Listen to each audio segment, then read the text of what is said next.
देखिए, मैं पूरी पढ़ाई अपनी सरकारी भाई भी सरकारी स्कूल से मेरे बाद पढ़ा हुआ है, वो भी पूरी पढ़ाई सरकारी स्कूल से किया, वो भी क्लास 1 सेंट्रल गवर्नमेंट में। किसान थे, किसान हैं ही, नॉर्मल हैंड टू माउथ में मेरा इंडियन रेवेन्यू सर्विस मिला। सेकेंड अटेम्प्ट में फिर एक एक टीचर का, चाहे मैथमेटिक्स टीचर हो, फिजिक्स टीचर हो, बायोलॉजी टीचर हो, हिस्ट्री के टीचर हो, सबका चेहरा, सबका क्लास, एक एक क्रेडिट गोज टू मेरे पेरेंट्स हैं। हालांकि वो खेती बाड़ी करते हैं, माँ गृहस्थ घर में है। मेरे परिवार से और मेरे रिश्तेदारों से, मेरे पिताजी बोलते थे मुझे पैसे के लिए ज़मीन बेचना पड़ेगा, मैं बेचने के लिए मीन्स काफ़ी कम होता था, पैसे ज़रूरत के हिसाब से बोलते थे कि क्या कर रहे हो, बहुत अनसर्टेन चीज़ है जहाँ जा रहे हो। इसके अलावा ये दोनों आदमी भगवान के अपने दिमाग से ये अप्रीहेंशन हटा दें कि आप कहाँ से पढ़े हैं, कहाँ से आते हैं, आप गरीब घर से हैं, धनी घर से हैं, ट्यूशन आपको मिलती है या नहीं मिलती है, सरकारी स्कूल है, there is no shortcut to hard work.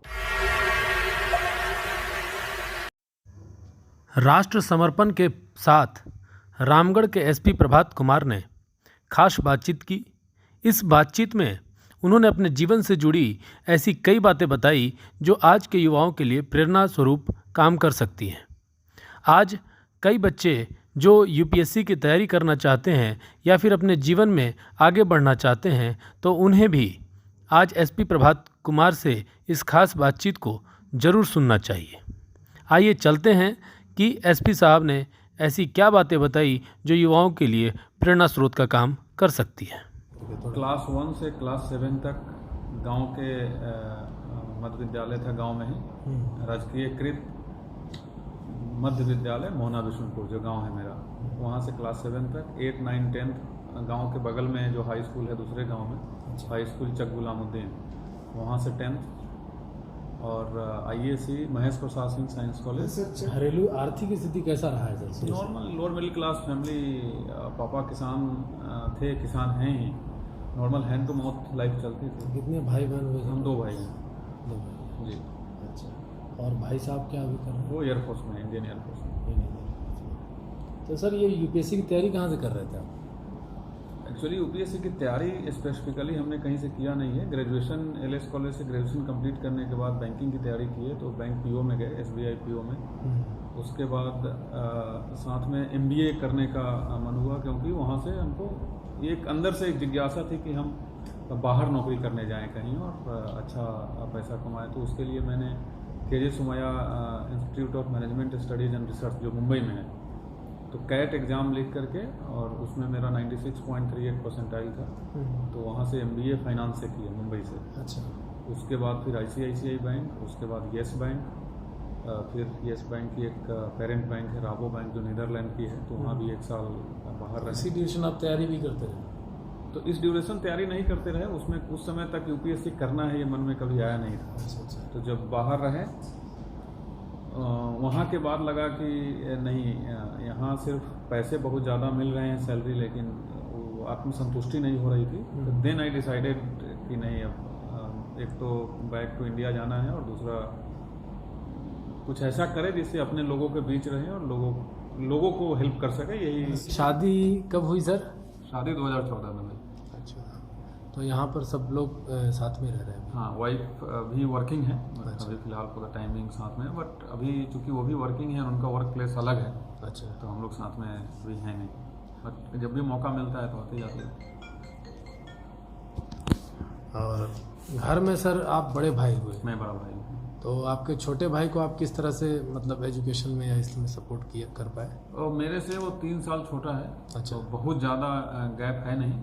जैसे मैं 99 में मैट्रिक किया हूँ, वो 2002 में किया है, और मुझे बहुत ज़्यादा उसको मोटिवेट करने का मौका ही नहीं मिला। उसने +2 के बाद ही NDA क्वालिफाई करके इंडियन एयरफोर्स में चला गया। तो इसलिए बहुत ज़्यादा उसको, आज के डेट में हम लोग क्लोज फैमिली हैं। अपने नौकरी ऐसा नौकरी चूज करे जिसमें हम लोगों के काम आ सके, बेसिक उद्देश्य यही था। तो फिर वापस बेंगलोर आ गए। बेंगलोर में बैंक में काम करते हुए मैंने तैयारी शुरू की। फर्स्ट अटेम्प्ट में जब PT निकल गया तो उत्साह और बढ़ा। फिर 1 महीने की छुट्टी लेकर के मेंस लिखा। मेंस का रिजल्ट आया, उसमें भी पॉजिटिव रहा, तो और उत्साह बढ़ा। तो हमने फिर से 2 महीने की छुट्टी लेकर के इंटरव्यू की तैयारी की दिल्ली से। अच्छा।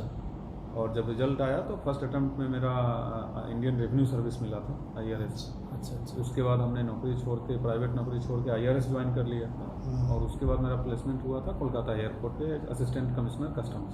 अच्छा। और ये कौन से साल की बात? 2013। अच्छा।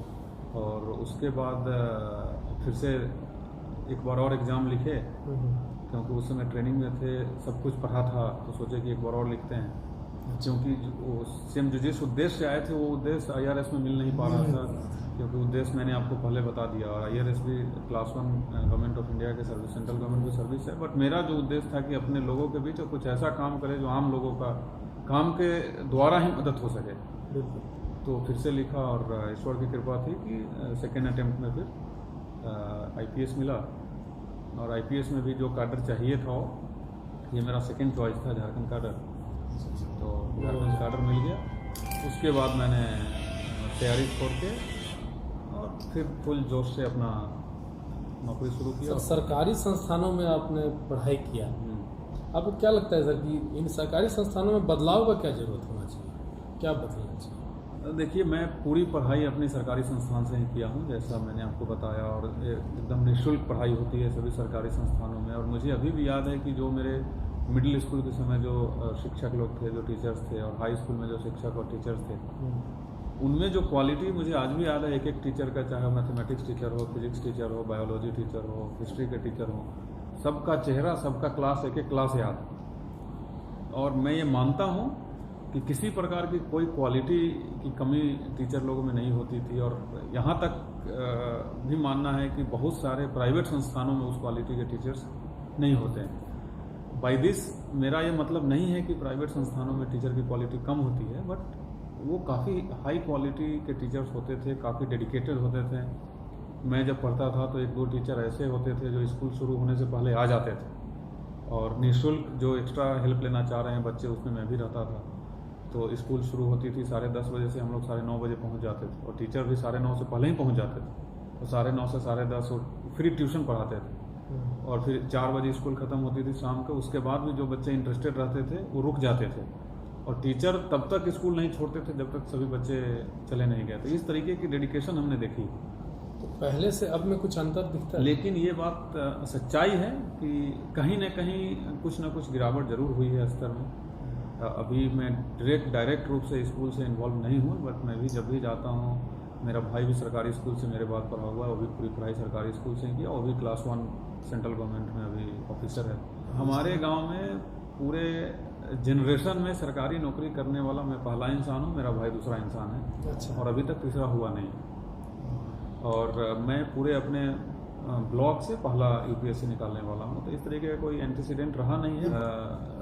मेन इसमें फुल क्रेडिट गोज़ टू मेरे पेरेंट्स हैं। हालांकि वो खेती बाड़ी करते हैं, माँ गृहस्थ घर में है, गृहिणी है, लेकिन दोनों आदमी ग्रेजुएट हैं। दोनों के लिए पढ़ाई नंबर 1 रहा है। हम लोगों का मीन्स काफ़ी कम होता था, पैसे ज़रूरत के हिसाब से रहते नहीं थे, बट फिर भी नंबर 1 उनका लिस्ट होता था, लिस्ट ऑफ एक्सपेंडिचर में नंबर 1 पढ़ाई लिखाई कर कुछ भी हो, लेकिन पहला प्राथमिकता। और खेती बाड़ी करने के बावजूद भी मेरे पापा प्रत्येक दिन पूरा काम करने के बावजूद भी शाम को 3 घंटे हम दोनों भाई के सामने बैठते थे। वो सिर्फ कुछ बताएं या नहीं बताएं, बट साथ में बैठते थे कि हम लोग 3 घंटा पढ़ें, उसके बाद ही खाना खा करके फिर। तो इस तरीके का माहौल घर में था, और हमेशा से हम लोगों को ये दिमाग में फिट किया गया था कि आपको पढ़ लिख के कुछ करना है। अगर यहाँ का आशा मत रखिए, खेती बाड़ी आपको नहीं देंगे अगर आप लोग कुछ, इसमें आपका कुछ नहीं है। तो इस तरीके का शुरू से था। तो जब सर तैयारी जब कर रहे थे UPSC वगैरह का, तो ऐसा भी लगा कहीं कोई डिस्करेज कर रहा हो या फिर कोई हतोत्साहित? टू बी वेरी ऑनेस्ट, बहुत ज़्यादा डिस्करेजमेंट घर से नहीं मिली थी। जब मैं प्राइवेट नौकरी में था और जब नौकरी छोड़ने की मैं बात कर रहा था, तो मेरे कलीग्स लोग बोलते थे कि एक तरीके का काफ़ी सेटल्ड नौकरी है, जिस पोजीशन पे हो, उस समय मैं सीनियर मैनेजर था, जिस पोजीशन पे हो। नहीं, मैं SBI छोड़ चुका था, मैं प्राइवेट में अच्छी काफ़ी अच्छी सैलरी मिलती थी, उतनी सैलरी आज भी नहीं है, ये 8 साल पुरानी बात है। तो फ्रेंड्स लोग बोलते थे कि क्या कर रहे हो, बहुत अनसर्टेन चीज़ है, जहाँ जा रहे हो इतना आसानी से होना नहीं है, सबसे टफेस्ट और तुम अभी 2 साल 4 साल लगाओगे, 2-4 साल में यहाँ चीफ मैनेजर बन जाओगे, AGM बन जाओगे, AVP बन जाओगे, और लाखों में सैलरी थी और बढ़ेगी, 2-4-5 लाख महीना कमाओगे। इस तरीके का डिस्करेजमेंट था। बट मेरे परिवार से और मेरे रिश्तेदारों से फुल सपोर्ट था। मेरे पिताजी, मेरे मम्मी का एक ही सिर्फ कहना था कि तुमको जो अच्छा लग रहा है अपने भविष्य के लिए वो करो, हम तुम्हारे साथ हैं। मेरे पिताजी बोलते थे मुझे पैसे के लिए ज़मीन बेचना पड़ेगा, मैं बेचने के लिए तैयार हूँ, बट तुम लोगों को इस ज़मीन में आना नहीं है। मैं पढ़ाने के लिए ज़मीन बेच दूंगा, लेकिन कुछ करोगे नहीं तो ज़मीन दूंगा नहीं। तो इस तरीके का रहता था और आज भी वही है। आज डे 1 से 0 से मेरे अपने घर में मेरे मम्मी और पापा के द्वारा पढ़ने के अनुकूल वातावरण शुरू से मिला है। मेरे मम्मी भी सुबह में स्कूल जाने से पहले इंश्योर करती थी कि हम लोग 2-3 घंटा बैठ के पढ़ें, फिर नहा खा के स्कूल आती थी। हम लोग जितने बैचमेट थे स्कूल में, मुझे अभी भी याद है, हम लोग 5 लोग मैट्रिक फर्स्ट डिवीजन से पास किए थे अपने स्कूल से, और 5 आज सेटल है। कहीं ना कहीं कोई ना कोई बैंक पीओ में है, कोई हाई स्कूल का टीचर बना है, एक LIC में DO है। तो जो उस समय भी हमारे इस क्लास में 10th में 80 के आसपास बच्चे होते थे, 80 में से 20-25 अच्छे जगह पे सेटल है आज के डेट में। तो वो डेडिकेशन बच्चों में भी होना चाहिए। तो आज मैं देख रहा हूँ कि पता नहीं लोग थोड़ा शॉर्टकट ज़्यादा अपनाने लगे हैं। हम लोग मोबाइल भी उस समय उतना नहीं, हम लोग स्टैंडर्ड बुक से पढ़ते थे और स्टैंडर्ड पढ़ाई करते थे। तो आज लेकिन स्तर में गिरावट है और वो अक्रॉस है, उसमें कोई सरकारी स्कूल अलग नहीं है और प्राइवेट स्कूल अलग नहीं है। दोनों जगह देखिए तो मैं जैसा मानता हूँ, आई मे बी रॉन्ग, मेरी बात गलत हो सकती है, लेकिन दिखावा ज़्यादा हो गया है, ग्लोरिफिकेशन ज़्यादा हो गया है, और ग्राउंड रियलिटी में इन डेप्थ में ज़मीन से जुड़ के जो बेसिक चीज़ें हैं उस पर लोग, मुझे ऐसा फील हो रहा है कि उस पर कम ध्यान देते हैं लोग। सर, तो सफलता का श्रेय किसको मानेंगे? जब भी आप सफल हो गए तो किसको देना चाहेंगे?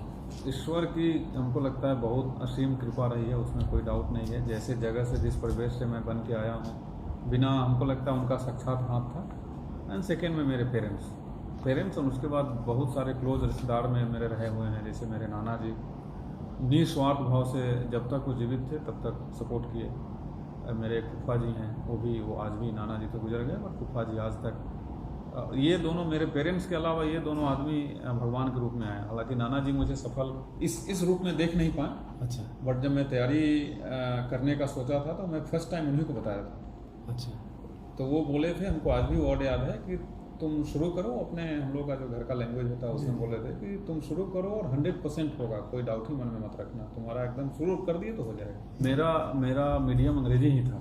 मैं इंग्लिश मीडियम से ही UPSC निकाला हूँ। अच्छा। मैं पढ़ाई ग्रेजुएशन तक किया हिंदी मीडियम से, जैसा मैंने पहले आपको बताया। लेकिन ग्रेजुएशन के बाद जैसा मैं बैंक PO निकालने के बाद मुझे पहले जैसे बताया आपको कि MBA करना था, बिकॉज सिंपल रीज़न था कि मुझे मन था कि मैं आगे जाऊं और आगे। तो उस समय मैं इंग्लिश की तैयारी की, इंग्लिश पर अपना जो भी वीकनेस था उसको सही किया। इंग्लिश चाहे वो स्पीकिंग इंग्लिश हो, ग्रामर हो, तो ये मन में था। और जो चीज़ें जिस चीज़ में हम कमज़ोर थे उसमें था कि उसको स्ट्रॉन्ग बनाना है। तो चूँकि इंग्लिश बिल्कुल नहीं आती थी, एकदम नहीं आती थी, तो हुआ कि नहीं, पहले और कुछ करे चाहे नहीं करे, पहले इंग्लिश को अच्छा कर लेते हैं तो एक बाधा नहीं बने।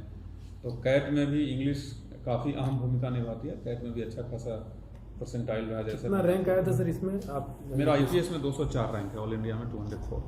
सर, तो नए लड़कों के लिए आप क्या सुझाव होगा, कैसे तैयारी करें? और जैसा मैं अभी देख रहा हूँ, जो लोग भी तैयारी कर रहे हैं या जो लोग भी तैयारी करने का सोच रहे हैं, मेरा उनसे सुझाव यही रहेगा कि अपने दिमाग से ये अप्रीहेंशन हटा दें कि आप कहाँ से पढ़े हैं, कहाँ से आते हैं, आप गरीब घर से हैं, धनी घर से हैं, ट्यूशन आपको मिलती है या नहीं मिलती है, सरकारी स्कूल है, प्राइवेट स्कूल है।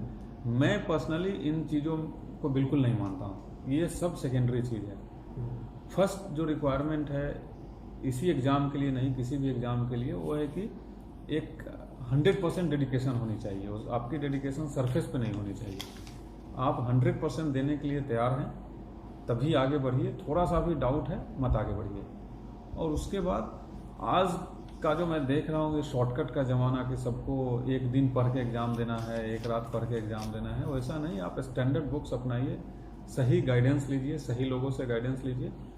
And there is no shortcut to hard work. आपको हार्ड वर्क करना है 10 घंटे 12 घंटे। जो आदमी पढ़ाई कर रहा है, मेरा ऐसा मानना है कि उसको पढ़ाई के अलावा और कोई काम नहीं है।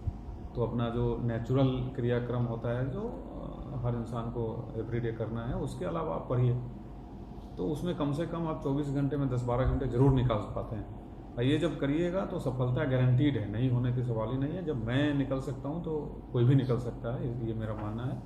लेकिन एक ही रिक्वायरमेंट है, एक ही इंग्रेडिएंट है कि आपको 100% डेडिकेशन के साथ मेहनत करना है। एज ए पुलिस अधीक्षक सर, आपका पहला पोस्टिंग रामगढ़ में है। रामगढ़ में आने के बाद आपको क्या लग रहा है, क्या अच्छा है क्या बुरा है रामगढ़ के लिए? देखिए, इनसे इससे पहले भी मैं पुलिस अधीक्षक था 2 साल तक। जमशेदपुर में पुलिस अधीक्षक ग्रामीण, उसके बाद पुलिस अधीक्षक नगर। अच्छा। और वहाँ कार्यकाल काफ़ी अच्छा रहा, काफ़ी मेहनत किए, लोगों ने भी काफ़ी प्रशंसा की मेरे कार्यों की। तो वहाँ एक बहुत ही अच्छा एक्सपीरियंस था। एज स्वतंत्र प्रभार किसी जिले का ये मेरी पहली पोस्टिंग है जी। As independent. लग रहा है कि कोई बुरा नहीं है, कोई जिला में कोई चीज़ बुरी होती नहीं है और कोई आदमी बुरा नहीं होता है। हर जिले के अलग अलग चैलेंजेज हैं, हर जिले का अलग अलग प्रोस एंड कॉन्स है, और उसी आधार से किसी भी पुलिस अधीक्षक के लिए प्राथमिकता चेंज हो जाती है। जहाँ जिस चीज़ पे ज़्यादा फोकस होता है वहाँ उनकी प्राथमिकता उस ढंग से चेंज हो जाती है। जो पुलिस अधीक्षक का काम होता है, लॉ एंड ऑर्डर को सही रखना, क्राइम को प्रिवेंट करके रखना, अगर कोई क्राइम हो जाती है तो उसको डिटेक्ट करना, हमारी भी प्राथमिकताएं वही हैं। प्लस जो नॉर्मल डे टू डे काम है, normal day to day law and order duty है, normal day to day crime prevention, crime detection, अगर क्राइम होता है तो उसमें काफ़ी नॉर्मल है, उसमें बहुत ज़्यादा समस्याएं यहाँ नहीं हैं। लोग काफ़ी सपोर्टिव हैं। मैंने जब से ज्वाइन किया है तब से मेरा इंटेंशन बिल्कुल क्लियर है, इसमें कहीं से कोई डाउट नहीं है, मुझे कोई कन्फ्यूज़न नहीं है। सर, एक आपका बड़ा अच्छा योजना अभी सुनने में आया कि आप आईटी सिक्योरिटी के लिए बच्चों को जी एक क्लास लेने वाले हैं या बच्चों को आप सिखाने वाले हैं जी। उस पर क्या कहेंगे आप, कैसे क्या सोच रहे हैं? जो साइबर क्राइम है आज के डेट में one of the most prominent crime हो गया है। अब जो भी क्रिमिनल्स हैं वो कहीं ना कहीं किसी न किसी माध्यम से साइबर प्लेटफॉर्म का इस्तेमाल करते हैं।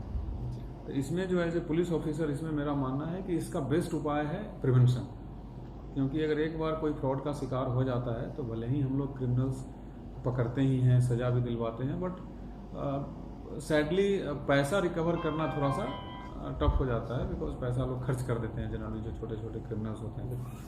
तो इसमें बेस्ट उपाय है प्रिवेंशन, और it is a preventable crime. अगर सब कुछ आप जानते हैं, कैसे आपको अपना बैंक अकाउंट कैसे ऑपरेट करना है, एटीएम कम डेबिट कार्ड कैसे ऑपरेट करना है, क्रेडिट कार्ड कैसे ऑपरेट करना है, आधार कार्ड कैसे, और जो भी थोड़ी बहुत सावधानी है वो अगर आदमी कर लेता है तो मोस्टली क्राइम प्रिवेंटेबल और प्रिवेंट हो जाते हैं। तो इसके लिए हमने पहले भी किया था और यहाँ एक टीम तैयार कर रहे हैं, जो टीम रामगढ़ जिला के अंतर्गत आने वाले सभी स्कूल्स एंड कॉलेजेस में जा करके जो अपर क्लास के बच्चे होते हैं, क्लास 9, 10, 11, 12, उनके माध्यम से एंड उनके पेरेंट्स के माध्यम से हम इसमें अवेयरनेस स्प्रेड करना चाहेंगे कि इन चीज़ों से कैसे बचा जाए। और कुछ इंटरनेट सेफ्टी टिप्स है, कुछ बैंकिंग ऑपरेशनल सेफ्टी टिप्स हैं, उनको भी हम उनको बताना चाहेंगे।